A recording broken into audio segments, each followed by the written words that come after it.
on the line, we have the goalkeeper extraordinaire for the Rochester Rattlers. It is John Galloway. John, thank you for joining us. Welcome to the show. You got to be excited about this weekend. What a way to start off your season.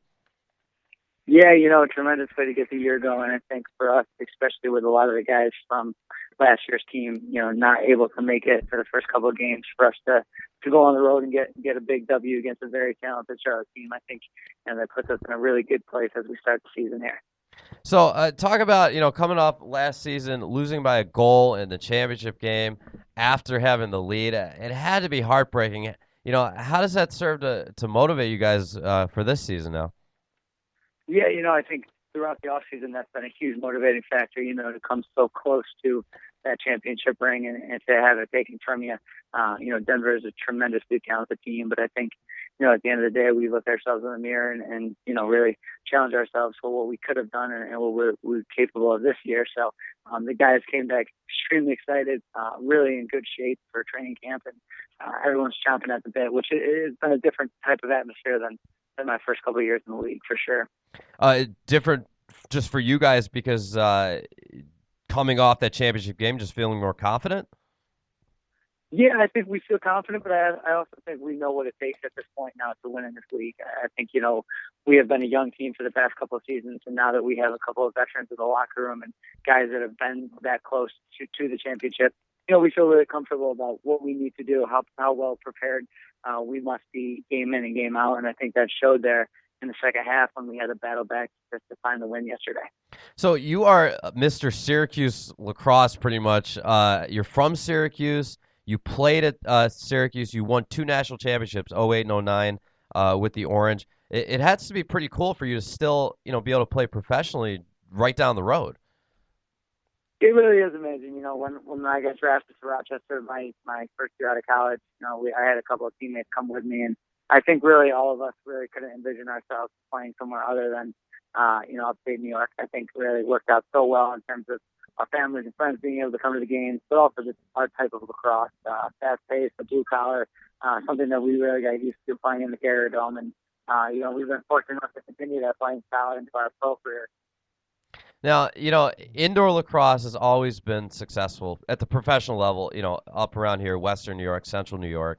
Uh, Outdoor lacrosse has had its struggles. I mean, there was a time when the Rattlers were drawing very well, but it's waned off over recent years. And now, of course, you guys, your home venue is moving a little west to Brockport from downtown.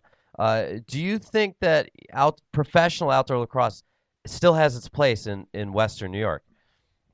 I do. I think the reason why so many people came to our support when the team had thoughts of relocating was the commitment to lacrosse in upstate New York in general, not only Western New York but throughout the state. I think it's a sport that when you come in as a spectator, it's a tremendous product. We have guys on our team that are all world players, Hmm. guys that have been playing for a long time and that play at a high, fast pace. I think, once fans realize the opportunity that they have just down the road from them, I do think Rochester will gain that support back. And, I know that the new home stadium is a little bit farther away, but, I don't think we had a great fan base at Salem Stadium, and Sure. we're hoping that, with the move, maybe we can get some people out just a little bit more west. But out supporting the guys, especially after that championship run and all those guys back from last year's team.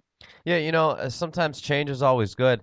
Maybe this will be a boost for the fan support. I really hope it does. I mean, because you guys deserve the fan support of Rochester. Just this team is so incredibly talented, and you guys don't even have all of your weapons yet. I mean, still guys playing in the NLL. Uh, it's got to be exciting to be able to play with such offensively talented guys too. I mean, Kevin Lavelle, the all-time leading scorer in Major League Lacrosse history, was a member of the Rattlers last year, and now you've got the Thompsons, and it's got to be cool to have that offense. It really is. I think for me as a coach now too, just being able to watch those guys and some of the creative things that they do on the fly, it really reminds me of why I fell in love with the sport.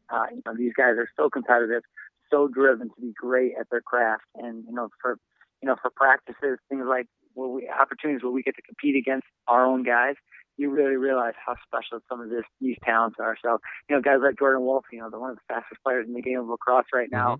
Uh, you know, um, Jordan McIntosh, who's in the NLL, but will be back in a few weeks. I mean, these are guys that, really, if I were a kid right now, I'd be growing up watching. So I just feel very fortunate to have a chance to be in the same locker room as them. Now, you're the assistant coach at Providence College, correct? Yes. So you must have been pretty excited watching the hockey national championship game. Yeah, pretty awesome.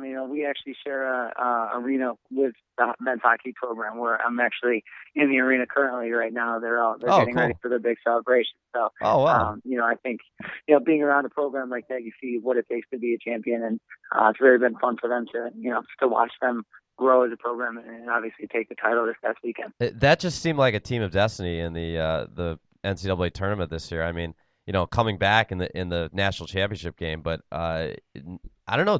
No one. I know people didn't think they should have been a 4 seed. It was probably a little low, but I don't think anyone really expected Providence to win the whole thing.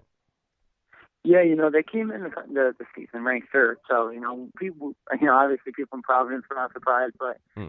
they had that mentality when they went out a little bit of a skid in the middle of the season that, they were still very much capable of playing with anybody in the country. And that obviously showed against an ultra talented team in BU. Maybe John, maybe it's just because Providence College is kind of it's not a big name. It's not Boston University. It's not BC. It's not UND. It's not Minnesota. Maybe that's why it seemed for people who aren't hardcore college hockey fans. Maybe that's why they kind of seem to come out of nowhere. Yeah. I think we're very happy with playing that smaller school role and speaking up onto people, and to be able to hoist the trophy as a smaller school, I think has been so exciting for the entire student body and campus as a whole. So, John, got to ask you. I've always wondered, why do you wear pants and goal instead of shorts? Yeah, as you know, upstate New York is not known for the warm weather, so preparing for Except for seasons, today, in it's January. it's pretty warm today. It's about 80. Yeah, the weather's about to turn, we hope. So yeah, obviously preparing for spring season as a high school player, Hmm. you always had to dress a little warmer. And I remember just having a really good day one day when I wore the sweats, and I thought, you know what, I'm just going to stick with this. And that was eighth or ninth grade, and since then I've been doing it regardless of the weather. And it's become a little bit of a trademark for sure. And at this point, I'm so used to it, I don't even notice the heat anymore. So it's kind of become a thing for me. Very cool. Do you still dance in goal ever? I used to see you dancing during TV timeouts. It depends on how I'm doing, I think, that day. Okay. Whether or not I'm feeling pretty confident. But, with this team, it's allowed me to play so much looser to really enjoy the process. And I think that's allowed us to kind of relax on the field, which has been, the reason why you want to play is to have that type of feeling. So very fortunate to have that the past couple of years. Now, yesterday you guys played on grass at American Legion Stadium in Charlotte. Do you most of your games are on turf though? Do you prefer the turf or the grass? I do prefer the turf as a goalie just because it is more true than obviously than grass can be. And I also I don't wear cleats, so sometimes the Oh, thicker grass becomes an issue. okay. But Denver is really the only other team in the MLL that had a grass field. They're actually just the Broncos Stadium actually just laid down a brand new turf field. Oh, really? I didn't know So that. yeah, Okay. so Charlotte will be So the Charlotte's only the only field that one. we have played. Very interesting. Yeah, so the rest of the fields are turf. So yeah, you get a little bit more used to that. You train on that, and it just becomes more of a comfort level for you. Yeah, we had Brad Ford in last week, and he said that Major League Lacrosse actually preferred the turf field, which I'm not a lacrosse player myself, so I didn't really understand why. But it seems like maybe the bounces are just truer. You're gonna have better bounce passes, better bounce shots. Yeah, Correct? absolutely. Yeah, I think that the ball just you have to learn how to handle those type of situations, and I think our team did a really good job of adjusting. Because the grass field is unique. Very rarely do Hmm. you practice on it. Very rarely do you see that often anymore, even in high school level. So for the lacrosse league, especially with the weather, sometimes getting crazy in the summer, it's just nice to have turf. Very cool, John. Home opener is coming up this Sunday, April 19th at Eunice Kennedy Shriver Stadium in Brockport.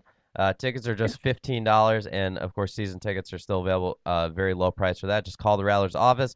The New York Lizards coming to town. It should be an exciting day. Hopefully, the weather is good, and good luck on Sunday, John. Thank you so much for joining us.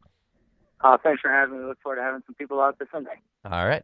That was John Galloway of the Rochester Rattlers.